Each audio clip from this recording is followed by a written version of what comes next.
Well, hello and welcome to this episode of Illumination Podcast with Nick and Kisma. I am Nick and I'm here with Kisma today to talk about her insights from India. Hello and welcome to Illumination Podcast with Nick and Kisma, bringing you ancient wisdom for modern day success so that you can have the mindset to get your life and business set. As always, thank you for tuning in. And if you're new to the podcast, take a quick second to hit the subscribe button in iTunes, SoundCloud, or Stitcher. If you want to get the inside info for this and every episode, as well as some free gifts, go to illuminationacademy.net/podcasts. And now let's dive in to get your mindset for your life and business set. Well, hello. Hello, Kisma. I'm so happy you're here. I know you are. I'm happy to be here too. Well, I'm really glad because every time you go to India, just so everybody knows, this is the conversation that I have with myself is hey, she's going, especially if she's going without me, which she did this last time, is I kind of prepare myself. She's going to India and I know that there is a significant chance that she just might not come back. Mm-hmm. And I have to make peace with that. But, and I do, because I would never want to stop you from doing that. I know how important it is. And I just think it's so cool that, you went and you spent all that time, just recently there. And I'm so happy to have you back, actually. I kind of breathed a sigh of relief when you were like, I'm on the plane. I'm like, yay, Kisma's coming back. Because I didn't know what I was going to do with the show without you. I didn't know how we were going to figure this out. Yeah, that went through my head too. Well, how would we do the podcast? I mean, it's kind of a phenomenon. I've been back, 48 hours? Maybe that. Not even that. Yeah. No, not even. Not even, no. It's we're recording this on a Friday and got back. I don't know. Time is like when you're in jet lag like this, I think it's an exact swap of 12 hours. But also the flight home was really big. So what happened, just for whomever might be interested in my life, I went to New York for this really cool business intensive that I'm in. It's called 90-Day Year Base Camp, and it's just phenomenal people. And so I was there doing that for a few days. And then I defined an apartment for Zoe, who's going to be at Columbia University in the fall. And because she's in Morocco, God bless her, like she's found places to live all over the world. I was like, well, at least I can help her out. So that proved to be very interesting, going around New York. But I had a good realtor and I stayed with a dear friend from the Metropolitan Opera Orchestra. So New York was amazing. And then I get on this 15-hour flight to India from Newark. And there's, kind of decompress on the flight, especially being in New York, which is such an active city. And then you get there and you land. I landed in Bombay, I think it was around 8:30 p.m. at night. Have the driver pick me up, and then it happens, right? You know what it's like, Nick. You get into this taxi. I mean, we know the driver, and it's a 2.5-hour ride in the rain, in the traffic. It's like late at night, but the traffic's crazy and everyone's honking, and it's so intense. That ride is so intense. And then all of a sudden, you make this left turn into what's called the Vedanta Academy, and it's like you've left this planet and enter a different dimension. The energy immediately shifts. It's very peaceful. It's very clean. It's very beautiful, even if, it's in the middle of the night there. And it's such a different, I can't even explain it. I'm lacking for words. Yeah, it's pretty extraordinary. But I want to back up actually to you actually getting there. This is this important thing that you kind of glazed over that I think is important for everybody to kind of get.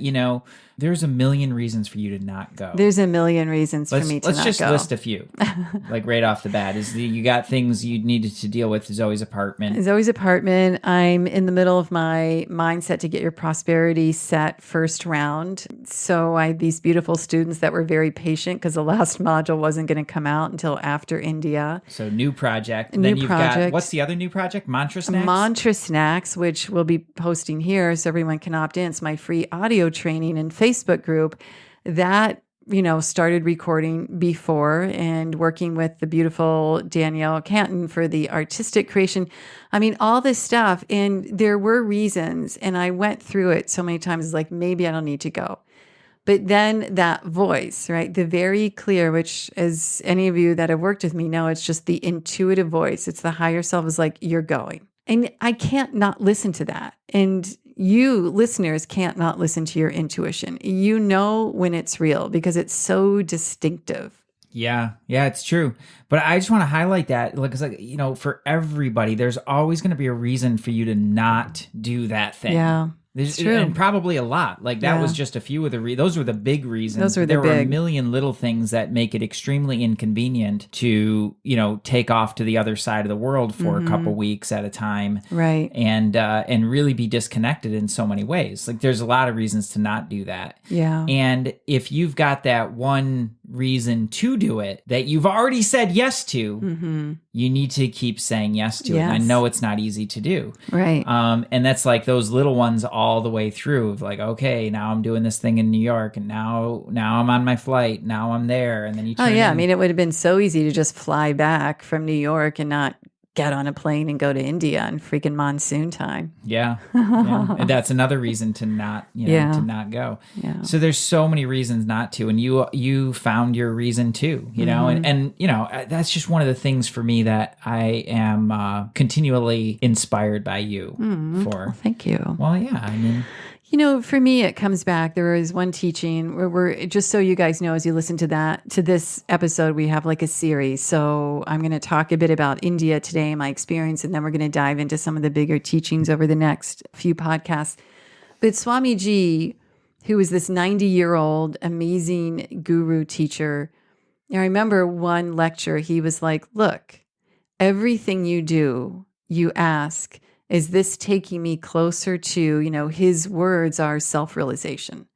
Now, your words might not be self-realization, but perhaps it's to be a better parent, a better partner, a better human, do make more money in your business, serve more people, whatever that ideal is.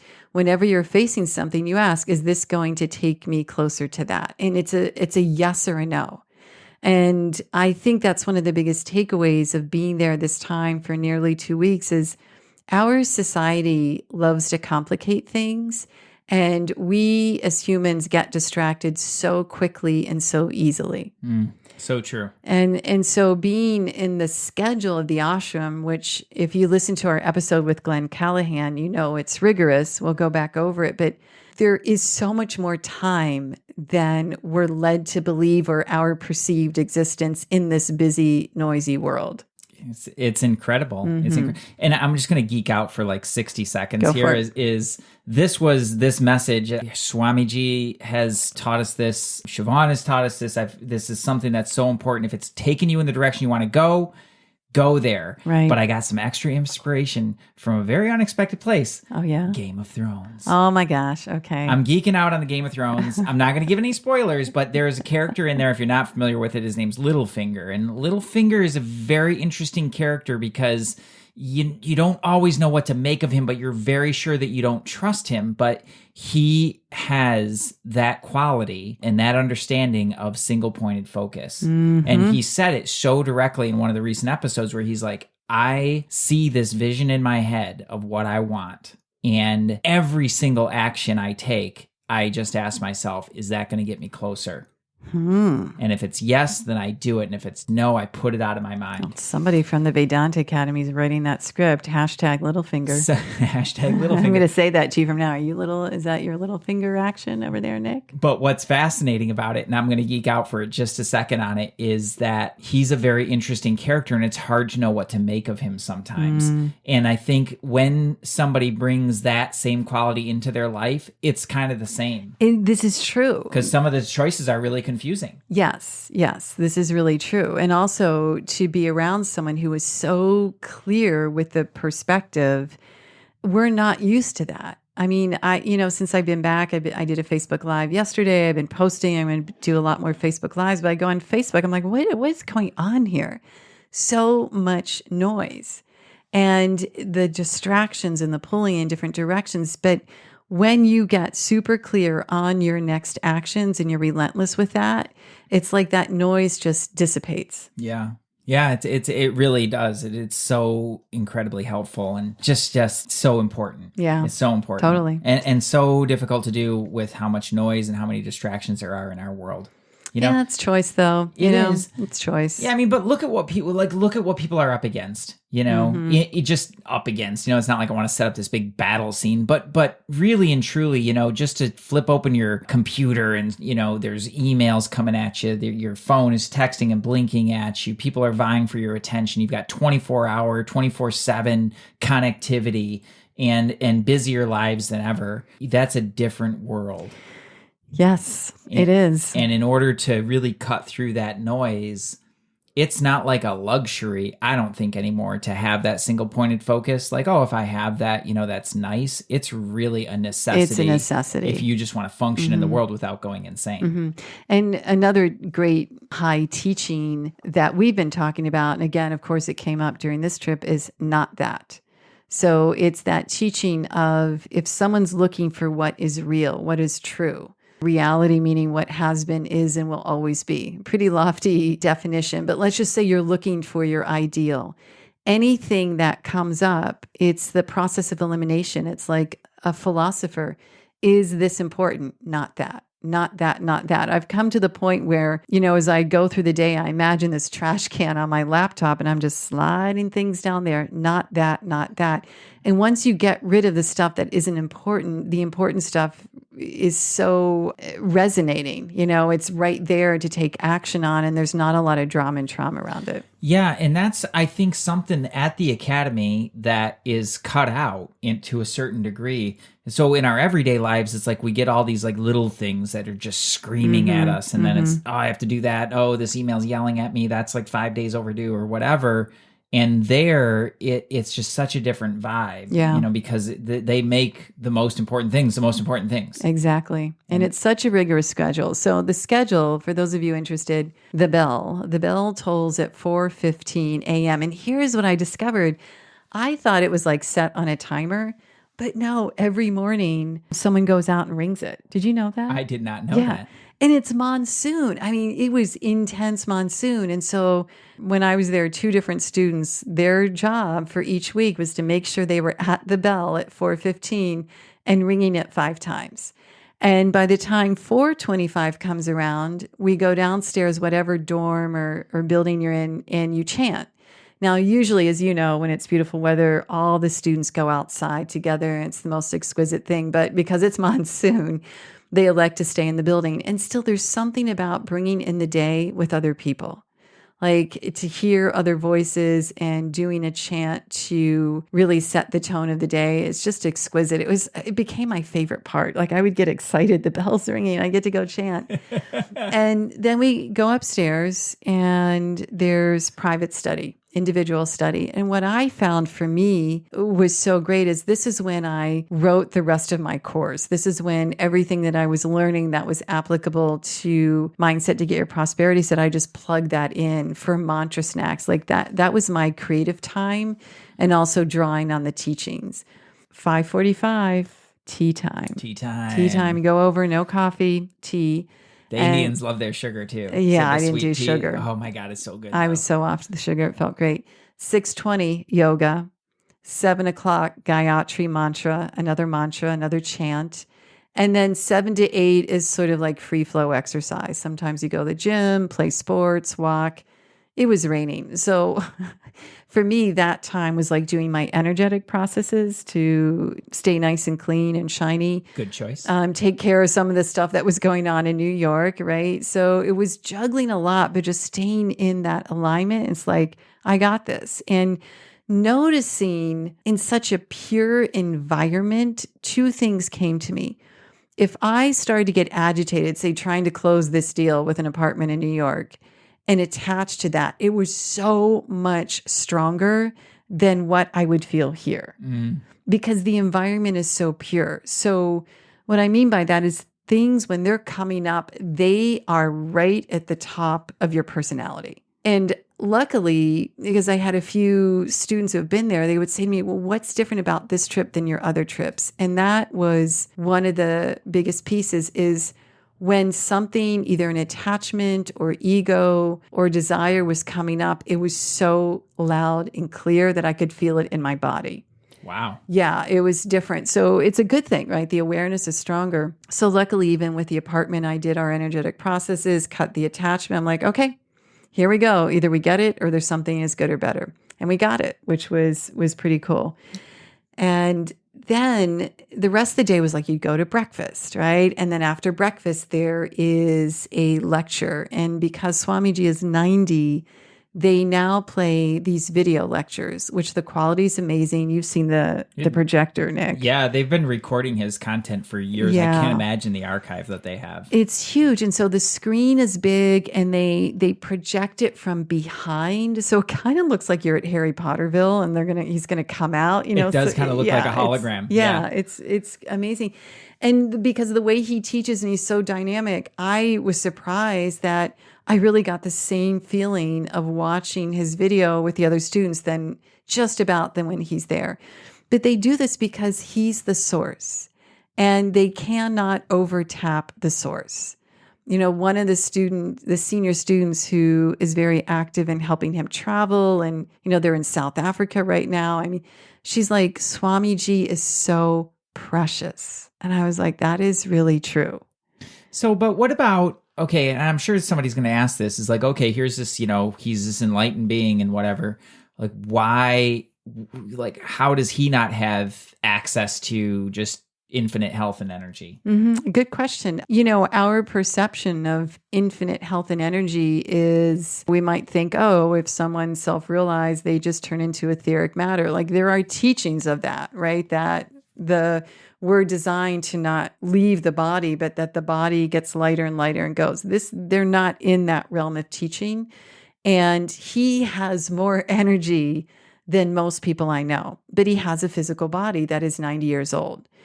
Because he is not agitated or suffering mentally or emotionally, his health is actually so much stronger. I mean, you know, you don't know many 90-year-olds who can teach. Like in the evening, he would then come and do a big group discussion. Oh, so right? cool. It was so amazing. Answer our questions. And he would do that for 3 days in a row. And then he'd go off to Bombay, which is a 2-hour drive, and be there and have meetings. He's very busy. What one of the students shared with me that I thought was very fascinating is because of his mental acuity and his emotional poise, he can go, go, go. So they had to make a very designed decision to ramp his schedule down so the physical body would not be taxed. Yeah. Yeah. And it makes sense, It right? really does, I mean, and even with that, he exercises every day. He gets up at 4, just like, you know, the rest of us do. He still writes. He's still teaching. His sharpness when he answered questions or delivered, I mean, as vibrant as I have ever seen him. It's pure brilliance. Mm-hmm. It really, Yeah. that's so cool. I'm so happy to hear that too. Yeah. I remember, you know, it was interesting when I was several years ago now, he and I it was exercise time. And Yeah. so we were jogging on the beach, or he was jogging and I was doing kind of a fast walk. He's got this little cute jog. It's just so cute. But anyway, I was asking him that, you know, he mentioned kind of offhandedly, like, oh, you know, we'll do this I'll write for this amount of time, but you know, the intellect gets tired. And I'm like, dude, you know, you're the man, you know, like, how is that even possible? And he said, you know, that's a muscle just like anything else. Yeah. And so when you're really utilizing it, it will fatigue, you know, it needs to be replenished. And, Right. you know, so that, as, you know, not a physical equipment so much, but a mental, Right. you know, mental equipment is also, it's physical in its Right. nature, and it will tire. Right. Yeah, for So, sure. For yeah. sure. You know, a beautiful soul in a human body in the physical realm. Yeah.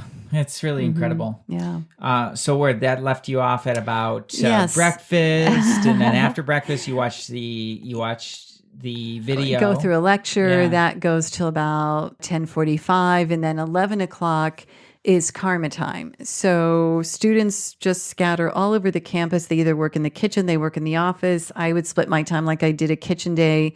And then usually I was doing my work during that time, or I kind of reverse things. I would take my nap at 11 so that when 1 o'clock came on, which was really nap time, I had access to internet and I could do my work. Breaking the rules. Yeah, I sort of broke the rules there, but it's like the internet was, like my students know, was few and far between. So I had to take advantage of that. But the structure of the schedule is, then you have a nap time and then you get up. 1:15 is lunch. Lunchtime. Well, no, 11 o'clock is karma, then lunch, and then you take naps. Right. Yeah. So naps go from 2 to 4. And then there's more self-study if you want. Some people take walks. Nap time's amazing, by the way. Yeah, nap time is really great. Then 4:45, there's tea. And then 5:45, there's what they call bhajans, which is devotional music. So what's interesting about the Vedanta Academy, and I'm going to have some links in our show notes because actually Swamiji and Sunandaji are going to be in the country in just a few months. And if you're in the area, I just want everyone to try and make it to a lecture. But what's interesting, it's a knowledge-based ashram. Right.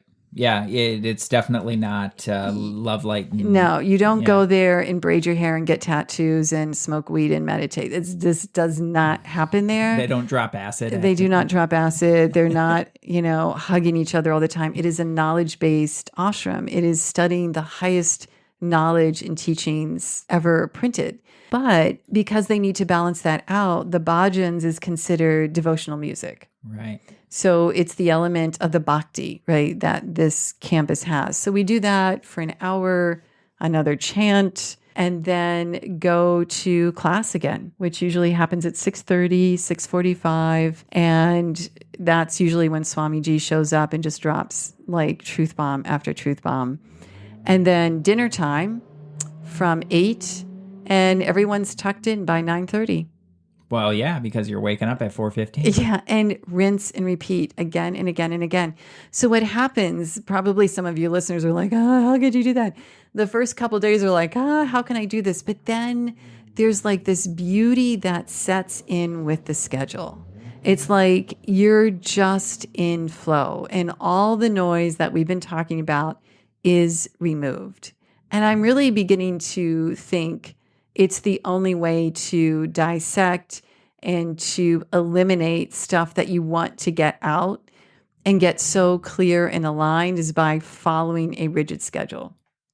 Yeah, it's not the answer that I want to hear, but it has proven itself to be accurate. It really has. Just time and time again. And I'll just speak for me personally, like when I'm on it, and really being more meticulous with my schedule, there is so much more flow. And when I start to get loose with that and lackadaisical, right, little messes, I know, a little bit of chaos here and there, complacency. Yep. It just starts to creep in, and it's funny. It's like that. Oh, I've got it. It's fine. Yeah. And it's just totally not. Yeah. Like 3 days really later, not. Everything's blowing up. The model for this in like our Western world, like just a great model of this is Jocko. Yeah. Jocko and the right. Jocko podcast, like this, ex-Navy SEAL. Right. And, as you might imagine, is pretty intense dude. But he has this ability to just be so incredibly meticulous with his schedule and rigid to a degree that really keeps it on track. Creates massive success. Yeah. And that's what's so cool about that is basically the Academy has that built into it. Swamiji designed the schedule. And when you run the program, it freaking works. Yeah, it's true. It's really true. I mean, it's not, it's funny. I'm going through that and doing this base camp business group because there's a schedule, there's these 2-week sprints and, you kind of want to just have a day of play. And there is no day of play. I mean, you can structure your rest days, but there is a schedule and it works. It's like train of truth coming by here. Yep. But it's the beauty, it's the mastery, it's mastering yourself, mastering your schedule, and mastering your actions. Yeah.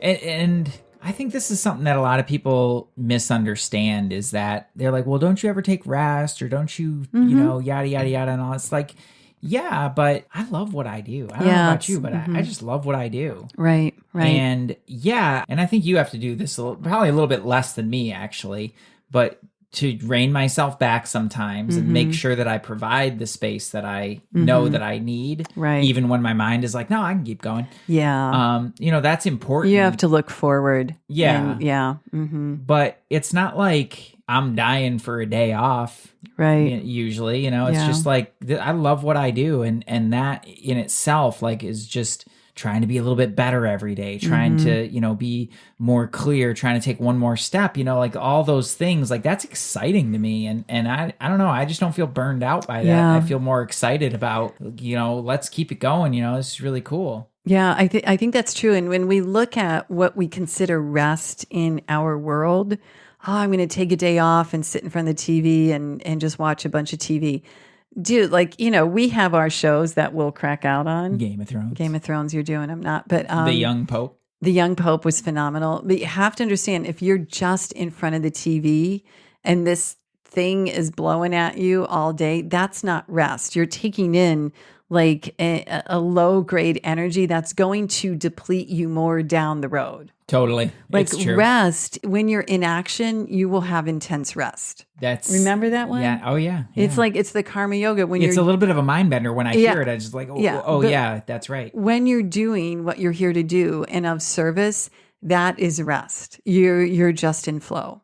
The ultimate state. It is the ultimate state. It really Dynamic action with a peaceful mind. Totally peaceful mind. When you take those to the ultimate, you have just an incredibly productive, a ridiculously productive and active person, right, who does such amazing things in the world, coupled with the mind that is totally undisturbed, right, by anything that's going on around it. Exactly. Think about that for a second. Like, how would that be in your life? Yeah, it's phenomenal.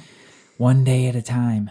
You were there. I probably would have freaked out. You were there at Monsoon. I only caught that one trip that we were there where we just kind of got the taste of it. Yeah, we got a taste of it. What was it like? You were full on. I was full on. I just prepared myself. I'm like, it's freaking Monsoon. I bought my rain boots. And, it's funny because, they talk about the stories in ancient times where a student just hikes through the Himalayan mountains or does just to find this teacher in a cave and ask one question. And then they're sent off to contemplate that question for a year or something. And then they do the whole trek again. I'm like, the least I can do is get on a flight. Yeah, maybe it's 15 hours.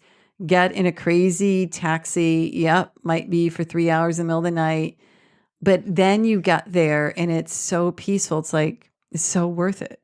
Man. And if there's monsoon going on, I'm going to get wet. And I did. My room's leaking. It's a great structure, but you can't have that much room or that much rain without leaks coming through. There's little buckets all around. But it was gorgeous. Everything was green and lush. And they have such an amazing attitude because, if we had that kind of rain, we'd be complaining and bitching and whatever. It's raining. They're just very objective because that rain brings them food. The rain that we got in California this year brought us the most beautiful spring ever. Exactly. It was gorgeous. And so, it nearly flooded. You're walking through ponds a couple of days, but they're like, yeah, but there's so many months where it's hot sun and this brings us food. And you can't argue that. Ugh, that's so cool. Yeah. Yeah. It's really, it's such a different thing, I think we don't realize what we have. You're so right about that. We don't realize the access to the information that we have. Yeah, you can Google it. You can Google anything and you can overload yourself with information all day long. But if you look back in the day, like you said, that was how it was. Yeah. If you wanted to go see the teacher, yeah, you're hoofing it over a frickin' desert and up a mountain. Yeah. To go find the teacher. Yeah. And he may or may not talk to you. Mm-hmm. And then we can just hop on a plane and watch movies the whole way there. First world problems. Yeah, sometimes ridiculous. That struggle, I know we're really careful when we talk about words like struggle in the energetic sense. I like for my clients and students to not believe they're in a struggle, but sometimes we simply are. Life is going to present challenges. And the way the Vedantins teach it is the struggle's the beauty.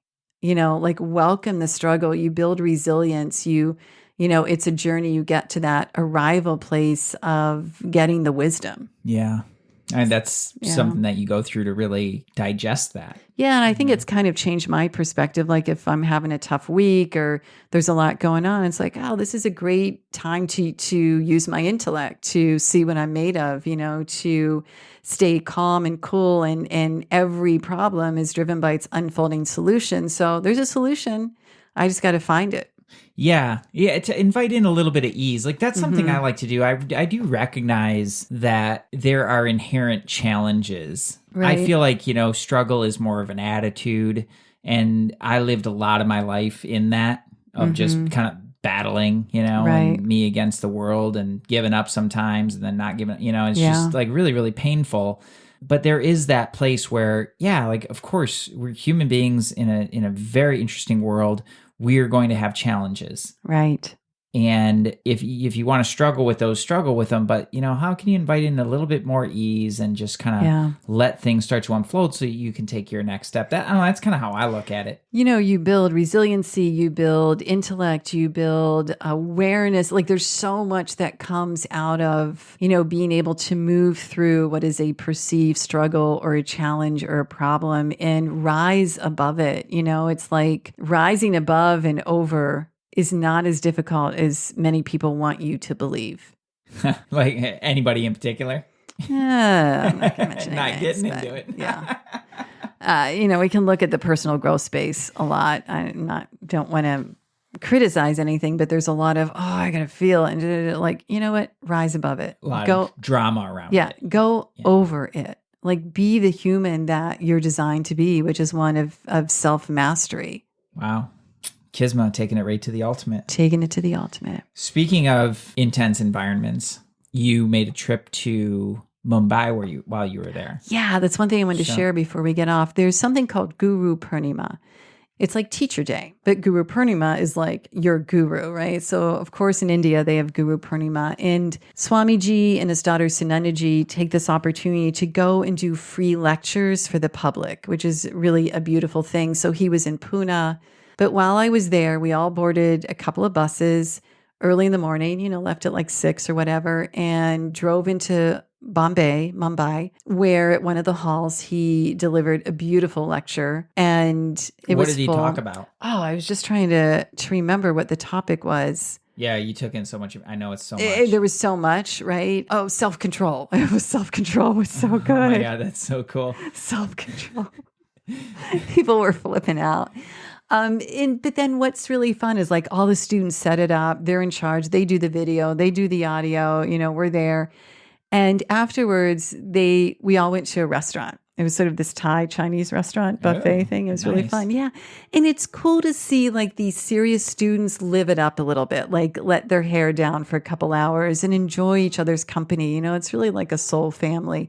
And Swamiji is there and he's eating and it was just so fun. And then we get back on the bus in the monsoon. So not a train this time? No, thank God. Oh, God. It was a bus. But I was prepared to do the train if I had to do the train. I was like on the journey. The train is not for the faint of heart. Yeah, Nick and I did the train like 5 years ago. It's not, but I was like, if I have to do the train, I'm going to do the train. But if someone offers me a ride, I will not say no. That was like, those were my rules of engagement for that trip. But so we took the bus back, and here's the funny thing. All these people from Bombay, it's on a Sunday, they're driving into Lonavala Hills, which is where the ashram is, because of the waterfalls in the hills. Oh. So traffic was massive. And we get to this place. I've never been through an experience like this. We get to this place where we are about a mile from the ashram. And there's a turnaround that the bus has to do in order to make the left turn, right? So if you can visualize, you're going in one direction, you got to turn around up the road, come back, turn left on that road that heads towards the ashram. The traffic was stopped. And so one of the senior students is like, no, we're going to be an hour. Like we're right here. And if we stay on the bus, we're going to be an hour. So they're like, if anybody wants to walk, we're going to pull the buses off and you can walk. And I'm like, because walking means you're dodging the traffic, the cows, the horns, the everything, the mud, the rain. I was like, okay. It's just full on India. It's full on. I was like, I can do this. I can do this. So we get off and it's just single line. Like people drive crazy there. It's just like, okay, I'm not going to die. I'm going to go. I'm just following Miss Susie right there in front of me. And, we just kept going. But it was so intense because you've got the exhaust and the horns. People beep horns all the time there. And, animals on the other side of the road, people peeing off the side of the road. It was just like this whole experience, single point of focus, one foot in front of the other. And it probably took us nearly 30 minutes to walk there, but I guess, better than being in the bus and stuck in traffic for an hour or longer. Yeah. The Vedantins too, they might have just been like, we're going to show them, Yeah, let's it's go. just, and they had everything mobilized. They had someone come up and pick up some of the luggage. It was just all there. But it was just like, just one more like experience that was so fascinating to me, and we made it home safe, and my uniform was all muddy, but I took a shower and went to bed. How did you even clean that out of the uniform? The uniforms are like, the ladies' uniforms are like an ivory color. Yeah, like a very, I have a couple muddy stains there, but whatever. It's like battle scars. Yeah, battle scars. You used that uniform. Well, I'm glad you made it back. Yeah, so it was a great day. And then the next day, we're just right back on Academy schedule, 4:15 a.m. Yeah, nobody misses a beat, right? Nobody misses a beat. It's beautiful. No one misses a beat. It is really cool. Yeah. It's something really special. And, I'll just share too, because we're going to talk more about this, right? There's so much to share. And please send in your questions. If you have questions about the time there, the teachings, and look at the show notes, because we'll put up a couple of links. There's lectures in California. There's lectures in New Jersey, New York, and Detroit coming up in the fall. But here's what's really interesting. There's a 3-year program there. And yes, there's many young students, right, out of college. A lot of people go to college and then they go, or some even high school. So you've got your millennial crowd. But what I love seeing is there's older people going now for the 3-year course. And they're called traveling students. So for instance, like if I was ever to do it, I would go and be there several months, and then I'd be back here for a month. So I know Nick's looking at me. I can see her working it out in her head. I'm working it out. So you're like on and you're off, and they've like opened up the restrictions so more people can be there. Like there's Logan, who was just a dear. He's like in finance in South Africa. He moved his family. His 2 daughters are at the academy. I mean, it's phenomenal. There's 5 doctors at the academy. I talked to this one doctor who's American, and I was like, well, how'd you end up here? He's like, I came for a visit and I never left. I was like, what? He's like, yeah. I had a practice. I think he was working at a hospital in Baltimore. He's like, I never went back. It's so funny that we've never met. I had never met him before. He floats around. He's pretty pretty pretty zen. Is he just like pop in and out of dimensions? I don't know. He's doing something. It's pretty cool. Pretty cool day, dude. And I think he's been there like over 3 years. Ravi, who's from Malaysia, another physician, he was starting a whole residency internship, and he met Swamiji, heard him speak. He's like he's been there 5 years. So this is no like joke. These are people who have gone through med school, and they're like, but these are the teachings. This is what I need to know to be either a better doctor, a better human, a better parent, whatever it is. It's phenomenal. Yeah. Oh, it just So you end up meeting really interesting people. There's a guy, Andy from London, who has IT company, and he came for the retreat several years ago. And he's 50 something. And Swamiji's like, yeah, you're ready for the 3-year course. He's like, what? And he had to convince his wife, his kids, his business partner. He came. He's just about to finish up in November. Man, it just puts any of my excuses. I know. The course aside, but just, my little excuses in life, like, I don't want to do that or that. Yeah. It's not. So just really puts it in perspective. It's not for everybody. That kind of life is not for everybody, but seeking your highest and best is. That's how I leave it. Yeah. Everybody can do that. Everybody can do that in some way. And I think it's just about finding it, and that's really, that's one of the reasons that this podcast exists. Right. Is to bring some of that back in a way that, you can just take the piece that's really relevant for you and put it into your life. Yeah. It's funny. I'm getting like these hits on Instagram. Hey, can I be on your podcast? No. Like, I don't even know you. You haven't listened to it. Why? And this one guy's like, well, what's the purpose? Like, do you have a higher purpose than just having a successsul podcast? I'm like, there's always a higher purpose. Yeah. Like, listen to one episode of the podcast and I hope you'll get that. That's so funny. I know. People are so funny. It's like, can I be on? No. What happened? I think something, maybe it was like this, in other days too, but it seems like in the electronic age, it's just oh, well, I got this thing and here's Yeah. my thing. It's Yeah. like No. what happened to the human connection? Human connection, understand who you're talking to and what they're Yeah. about. But that'll be a whole nother podcast after Yeah, the series. yeah. Write that down. It's a good title. Okay, writing it down. Yeah, well, I got to tell you, I'm just going to say it one more time. I'm so glad you're back. Aw, thank you. And really, what would Illumination Podcast be with Nick and Kisma? Without Kisma? Well, I think there's a way to do it. But yeah, for now, I'm here. Yeah, I'm so happy. For the you're next here. 6 months, I'm here.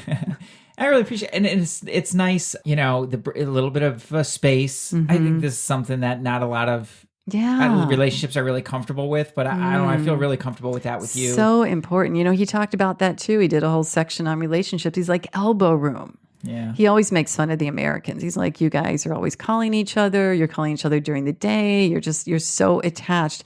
He's like, you need elbow room. And then you appreciate that person so much more. It's true. That really is true. Absence makes the heart grow fonder. you Yeah. know? It's a wise teaching. But it's not just physical proximity, although that's helpful, but that mental space to exactly. just be you and do you. and flesh through what you're going to flesh through. Yeah. I was back in, one of the reasons I didn't go was my folks' 50th wedding anniversary. Yeah. And you officiated. I did. Nick can marry people. I can. Yeah. I can. I am an ordained minister.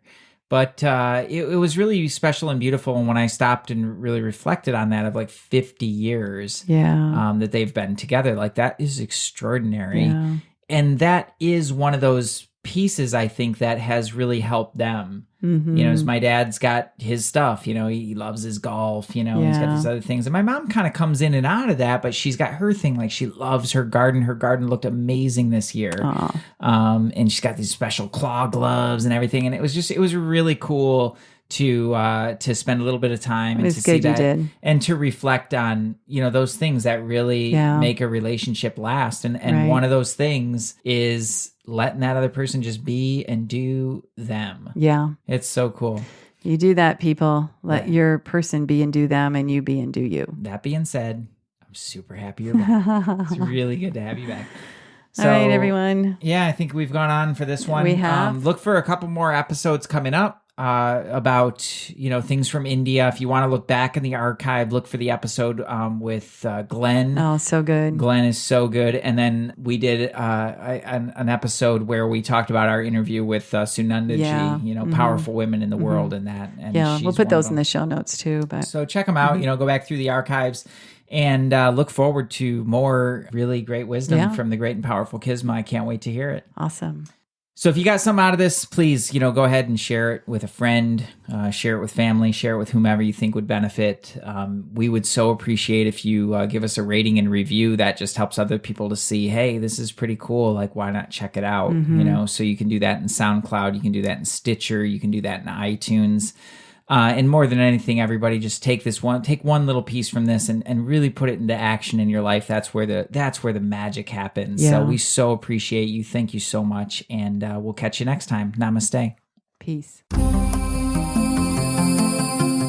Hey, thanks for jamming with us today. And if you enjoy Illumination Podcast, please go ahead and share it with someone you love. Give us a rating, review, download our podcast. And remember, you can find us at illuminationacademy.net/podcasts. Talk to you soon. Namaste.